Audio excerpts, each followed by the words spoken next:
Hi all, ಇವತ್ತು ನಾವು super tasty ಮತ್ತು ಡೆಲಿಷಿಯಸ್ ಆಗಿರೋ ಸೋಯಾ ಚಾಂಗ್ ಪಲಾವ್ ಮಾಡೋಣ. ಇದು ತುಂಬಾ ಸಿಂಪಲ್ ಮತ್ತು ಈಸಿ.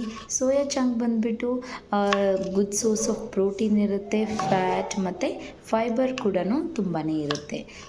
ಸೋಯಾ ಚಾಂಗ್ ಪಲಾವ್ ಹೆಂಗೆ ಮಾಡೋದು ಅಂತ ನೋಡೋಣ ಬನ್ನಿ. ಇಲ್ಲಿ ಒಂದು ಕುಕ್ಕರ್ ತೊಗೊಂಡಿದ್ದೀನಿ, ಅದಕ್ಕೆ ಒಂದು ಸ್ವಲ್ಪ ಎಣ್ಣೆ ಹಾಕಿದ್ದೀನಿ ಮತ್ತು ಜೀರಿಗೆ ಮತ್ತು ಒಂದು 2 ಎಸಳು ಪಲಾವ್ ಎಲೆ ಹಾಕಿದ್ದೀನಿ ಮತ್ತು ಒಂದು ಲವಂಗ ಮತ್ತು ಅಕ್ಕಿಯನ್ನು ಹಾಕಿ ಚೆನ್ನಾಗಿ ಮಿಕ್ಸ್ ಮಾಡೋಣ. ಮತ್ತು ಒಂದು ಈರುಳ್ಳಿನ ಸಣ್ಣಾಗಿ ಕಟ್ ಮಾಡಿ ಅದನ್ನು ಕೂಡ ಸ್ವಲ್ಪ ಬ್ರೌನ್ ಕಲರ್ ಬರೋವರೆಗೂ ಫ್ರೈ ಮಾಡೋಣ. ನೆಕ್ಸ್ಟ್ ಇದಕ್ಕೆ ನಿಮ್ಗೆ ಯಾವ ವೆಜಿಟೇಬಲ್ ಇಷ್ಟನೋ ಮನೆಯಲ್ಲಿರುತ್ತೋ ಅದೆಲ್ಲ ವೆಜಿಟೇಬಲ್ಸನ್ನು ನೀವು ಹಾಕ್ಕೋಬೋದು. ಇಲ್ಲಿ ನಾನು ಕ್ಯಾಪ್ಸಿಕಮ್ ಹಾಕ್ಕೊಂಡಿದ್ದೀನಿ ಮತ್ತು ಸೋಯಾ ಚಂಕ್ನ ಆಲ್ರೆಡಿ ಕುದಿಸಿಟ್ಕೊಂಡಿದ್ದೆ, ಅದನ್ನು ಸಣ್ಣಾಗಿ ಕಟ್ ಮಾಡಿ ಇಟ್ಟಿದ್ದೀನಿ ಮತ್ತು ಪೀಸ್ ಕೂಡ ಇದಕ್ಕೆ ಹಾಕಿದ್ದೀನಿ. ಈಗ ಇದನ್ನು ಇದೇ ಎಣ್ಣೆಯಲ್ಲೇ ಚೆನ್ನಾಗಿ ಸ್ವಲ್ಪ ಫ್ರೈ ಮಾಡ್ಕೋಬೇಕು, ಅಂದರೆ ಎಲ್ಲ ಬೈಂಡ್ ಆದರೆ ಟೇಸ್ಟ್ ತುಂಬ ಚೆನ್ನಾಗಿ ಕೊಡುತ್ತೆ. ಇದಕ್ಕೀಗ ಫ್ರೆಶ್ ಆಗಿ ಕುಟ್ಟಿರುವಂಥ ಜಿಂಜರ್ ಗಾರ್ಲಿಕ್ ಪೇಸ್ಟ್ ಹಾಕಿದ್ದೀನಿ ಮತ್ತು ಹರಳು ಉಪ್ಪನ್ನು ಹಾಕಿದ್ದೀನಿ, ಸ್ವಲ್ಪ ಅರಿಶಿನ ಮತ್ತು ಸ್ವಲ್ಪ ಕೆಂಪು ಖಾರದ ಪುಡಿ ಹಾಕಿಬಿಟ್ರೆ ಸಾಕು. ಮತ್ತು ಇದಕ್ಕೆ 1 ಸ್ಪೂನಷ್ಟು ಧನಿಯಾ ಪುಡಿ ಹಾಕಿದ್ದೀನಿ ಮತ್ತು ನಾನು ಆಲ್ರೆಡಿ ಇದು ಪಾಲಕ್ ಪೇಸ್ಟ್ ಮಾಡಿ ಇಟ್ಕೊಂಡಿದ್ದೆ, ಸ್ವಲ್ಪ ಪಾಲಕ್ ಪೇಸ್ಟ್ ಇತ್ತಂತ ಅದನ್ನು ಕೂಡ ಹಾಕಿದ್ದೀನಿ. ಇದನ್ನು ಚೆನ್ನಾಗಿ ಇನ್ನೊಂದು ಸಾರಿ ಫ್ರೈ ಮಾಡೋಣ. ನೋಡಿ, ಈ ಥರ ಎಣ್ಣೆಯಲ್ಲಿ ಫ್ರೈ ಮಾಡಿದರೆ ಎಲ್ಲ ಒಂದಕ್ಕೊಂದು ಬೈಂಡಾಗಿ ತುಂಬಾ ಚೆನ್ನಾಗಿ ಟೇಸ್ಟ್ ಕೊಡುತ್ತೆ.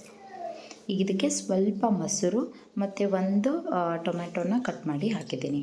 ಇದು ಎಲ್ಲವನ್ನು ಕೂಡ ಅಷ್ಟೇ 1-2 ನಿಮಿಷ ಈ ಥರ ಚೆನ್ನಾಗಿ ಬಾಯ್ಲ್ ಆಗೋಕ್ಕೆ ಬಿಟ್ಟಿದ್ದೀನಿ.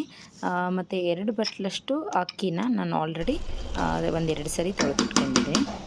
ಅದನ್ನು ಹಾಕಿಬಿಟ್ಟು ಇದರಲ್ಲಿ ಚೆನ್ನಾಗಿ ಫ್ರೈ ಮಾಡೋಣ. 1-2 ನಿಮಿಷ ಈ ಥರ ಅಕ್ಕಿ ಎಲ್ಲ ಅದರಲ್ಲಿ ಕಂಬೈಂಡ್ ಆದರೆ ಸಾಕು. 5 ಗ್ಲಾಸಷ್ಟು ನಾನು ನೀರು ಹಾಕಿದ್ದೀನಿ, ಬೇಕಾದರೆ ನೀವು 4 ಗ್ಲಾಸಷ್ಟು ಹಾಕ್ಕೋಬೋದು. ನಾನು 2ಕ್ಕೆ 5 ಗ್ಲಾಸು ನೀರು ಹಾಕಿದ್ದೀನಿ. ಈಗ ಒಂದು ಸ್ವಲ್ಪ ರಾಯ್ತ ಮಾಡ್ಕೊಂಬಿಡೋಣ. ಅದಕ್ಕೆ ಸಣ್ಣಾಗಿ ನಾನು ಸೌತೆಕಾಯಿನ ಕಟ್ ಮಾಡಿ ಹಾಕಿದ್ದೀನಿ, ಅದಕ್ಕೆ ಮೊಸರು, ರುಚಿಗೆ ತಕ್ಕಷ್ಟು ಉಪ್ಪು ಮತ್ತು ಸಣ್ಣಾಗಿ ಟೊಮೆಟೊನ ಕಟ್ ಮಾಡಿ ಹಾಕಿದ್ದೀನಿ. ನೀವು ಬೇಕಂದರೆ ಈರುಳ್ಳಿನೂ ಕೂಡ ಹಾಕ್ಕೋಬೋದು, ತುಂಬಾ ಟೇಸ್ಟಿಯಾಗಿರುತ್ತೆ. ಮಾಡಿದರೆ ನಮ್ಮ ರಾಯ್ತ ರೆಡಿ. ಈಗ ಸೋಯಾ ಚಾಂಗ್ ಪಲಾವ್ ಕೂಡ ರೆಡಿಯಾಗಿದೆ. ಹಾಟಾಗಿ ನೀವು ಇದನ್ನು ಸರ್ವ್ ಮಾಡಿ, ತುಂಬಾ ಟೇಸ್ಟಿಯಾಗಿರುತ್ತೆ. ರಾಯ್ತ ಜೊತೆ ಅಂತೂ ತುಂಬಾ ಅದ್ಭುತವಾಗಿರುತ್ತೆ.